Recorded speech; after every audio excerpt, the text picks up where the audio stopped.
ஃபோட்டோவில் லெஃப்ட்டில் இருக்கிற சங்கரனா தான் மந்த்லி கிருத்திகைக்கு பழனியும் வளர்பிற சஷ்டிக்கு திருச்செந்தூர் வந்து கூட்டிகிட்டு போவார். நேற்று பார்த்திங்கன்னா கிருத்திகை. ஸோ ஃபஸ்ட்டு வந்து பழனி போனோம்.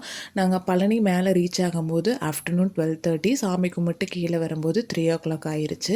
அதுக்கப்புறம் திண்டுக்கல் பக்கத்தில் இருக்க பாதாள முருகன் கோயில் போயிட்டு ஃபைனலாக நேற்று தாடிக்கொம்பும் போயிருந்தோம். ஏன்னா நேற்று வந்து கிருத்திகையோட தேய்பிற அஷ்டமியும் கூட. ஸோ பைரவருக்கு விசேஷமான நாள் அப்படிங்கிறனால அங்கேயும் போயிருந்தோம். நாங்கள் போனப்போ பைரவருக்கு வந்து பால் அபிஷேகம் ஆகிட்டு இருந்துச்சு. அபிஷேகம் முடிஞ்சுட்டு ஆராதனை பார்த்துட்டு தான் வந்து நாங்கள் வெளில வந்தோம். நாங்கள் வெளில வரப்போ டைம் பார்த்திங்க அப்படின்னா வந்து 9:30. அதுக்கப்புறம் வந்து சாப்பிட்டு கிளம்பணும். இந்த டைம் பார்த்திங்கன்னா போகிறப்பையும் சரி வரப்பையும் சரி ஒரு ஃபீல் குட் மூவி பார்க்கலாம் அப்படின்ட்டு போகிறப்ப வந்து சூரிய வம்ச படம் வந்து போட்டிருந்தாங்க. வரப்போ வந்து கரகாட்ட படம் போட்டிருந்தாங்க. இந்த படத்தையெல்லாம் இப்போ பார்க்குறப்ப தான் இந்த மாதிரி படம்லாம் இப்போ நம்ம ரொம்ப மிஸ் பண்ணுற ஃபீலிங் வந்து இருந்துச்சு. ஸோ நேற்று பார்த்திங்கன்னா ஒரு நல்ல மெமரபிளான டேயாக வந்து முடிஞ்சிச்சு.